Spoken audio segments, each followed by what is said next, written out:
Terry Smith es uno de los mejores inversores value actuales. Conocido como el Warren Buffett inglés, su fondo Fund Smith ha tenido un rendimiento acumulado desde 2011 de más del doble del rendimiento del S&P 500 con un 15,5% anual, acumulando un 489,55% desde entonces, en comparación con el 237% del S&P 500. ¿Quieres saber cuál es su filosofía de inversión y cómo puedes tú aplicarla? Quédate y lo vemos. Investment strategy.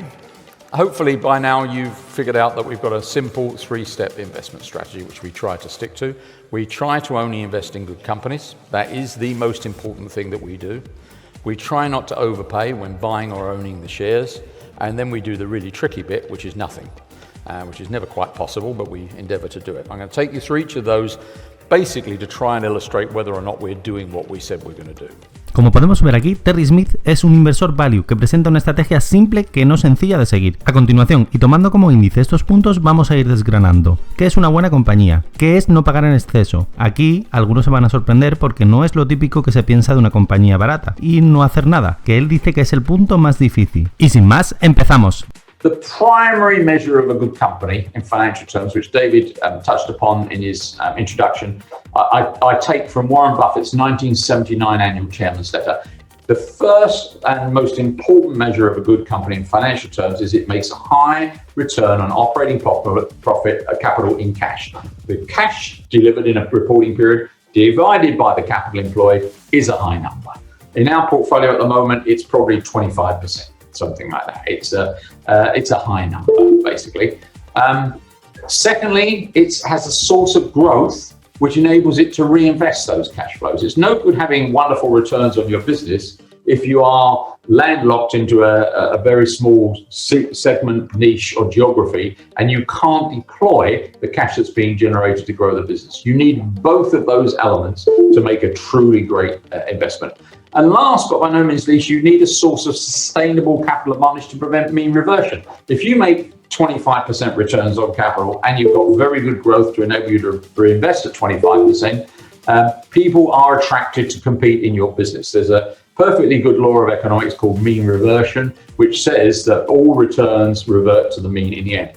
It's not quite right, this law. Of course, the answer is most companies' returns revert to the mean or average in the end. There are a few companies that have got competitive advantage that enables them to fend off the impact of competition. Lo que más me gusta de Terry Smith es la sencillez con la que explica su estrategia de inversión. La primera característica que tiene que tener una buena inversión y la más importante, según él, es la rentabilidad sobre el capital empleado. Este es un concepto que puede parecer complejo, pero que nos enseña con la misma sencillez que hemos visto previamente y dando un ejemplo en el siguiente clip.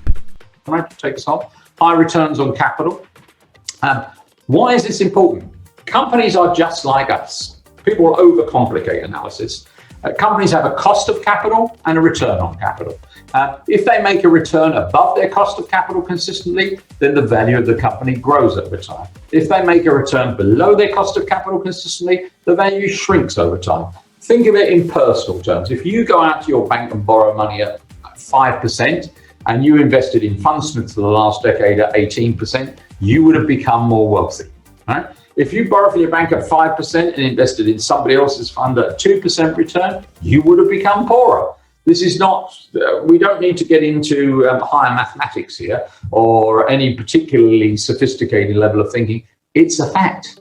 This is the case. Yet, since Warren Buffett wrote that in his annual report in 1979, I would say more people in the investment community have ignored it than have used it.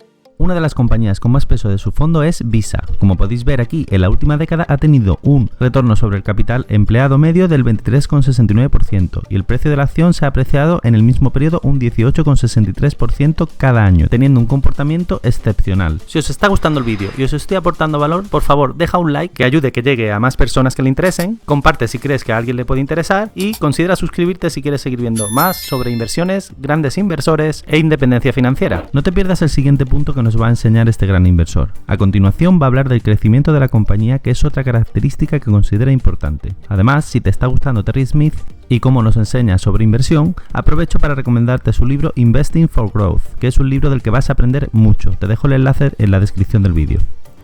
As I said, return on capital is the single most important thing. There's no point in engaging in a business that has low returns on capital. I haven't bothered today because we've got limited time, but we can show you a slide for the airline industry, which never makes an adequate return on capital, and it is just a machine for losing money, basically. There is no point in investing in business having adequate returns. However, once you've got adequate returns, you need to have a source of growth to enable you to reinvest. It's no good having a business that makes 25% return on capital, but you can't sell any more of the product or service, and nothing for them to deploy more capital into. They just have to give you the cash back, basically. So we look for companies that have got a source of growth for them to invest in. When they invest in a very high quality company's franchise like that at high rates of return on capital, they do a better job for you than I can ever do. Where does this growth come from? We look for a business that has a source of secular growth, not cyclical growth, not it goes up and it goes down. Everything has a bit of cyclicality, but we're looking for companies which both at the peak and the trough of the business cycle are bigger than they were at previous parts of the business cycle, that grow not in every reporting period or every year, but they do grow over time. And it typically comes from one or more of these things. Consumerization of the developing world. All the statistics on this are clear. When people in the developing world go past a certain level of disposable income, they become consumers. They're part of a developing economy. They no longer spend all their time sourcing and preparing food. They've got jobs in factories and call centers and all kinds of things like that. They need the benefits of consumerization, and they aspire to become consumers as well. And so that's a very big driver of the growth for some companies. But in the developed world, there's premiumization. We may not be consuming more, mostly, but we consume better over time. We may not drink more, hopefully most of us don't, but we might drink better quality. We might upgrade what we do. So whatever it is we're talking about consuming, there's quite a good chance that we will go up the curve in terms of the brand of goods that we're consuming over time and premiumize it. Aging populations, an awful lot of people look for growth in investment through young populations. In fact, that's part of the drive in the consumerization of the developing world. But aging populations are pretty good too. Aging populations have increased consumption for a number of things, and not least forms of medical care. And so aging populations can be quite a big driver of certain companies. White space, as you probably know, is a term used by people in the marketing and sales business. If they've got a map of the world or a country or territory, somewhere where they've got no representation, no sales, they colour white on the map, a white space. There's lots of white space around the world for people to grow into. I've given you 3 examples there. Eyes, and what do I mean by that? Something like 2/3 of the world that needs vision correction doesn't currently have it. They don't currently have access to reading glasses and other forms of vision correction. They will get it in time. And clearly that will be a source of growth to people like Essed or like Zotica and so on, who are in the business of manufacturing and retailing eyeglasses. Payments. We're often asked whether we prefer MasterCard or Visa or PayPal or Square or Apple Pay or Google Pay and the answer is, look, we've got a view on which one might be better than the other one and so on. But the reality is they'll probably all do pretty well. And the reason they'll all do pretty well is they've got an enormous white space to grow into. Something over 80% of the world's volume of transactions is still done in cash. Basically, it won't be. If we ask our grandchildren, if we describe to our grandchildren describing to their children, I would have thought that once upon a time we would get some material made from a pulp of jute, something like that, and plastic, and turn it into this note. We'd have holograms on it and metal in it and engravings on it to make it difficult to forge. And then we put it in armoured cars and transport it to banks, which would doll it out to us to go and spend in shops. We would pay it back into shops, pay it back into banks, and then that's how we get into the system. They'll look at us rather quizzically, given that all they've got to do basically is walk up to a counter with their phone in their pocket and pay for something. And that clearly is the future. Toothpaste, a bit like eyes. Again, something like 60% of the world doesn't yet use toothbrushes and toothpaste to clean their teeth. They will.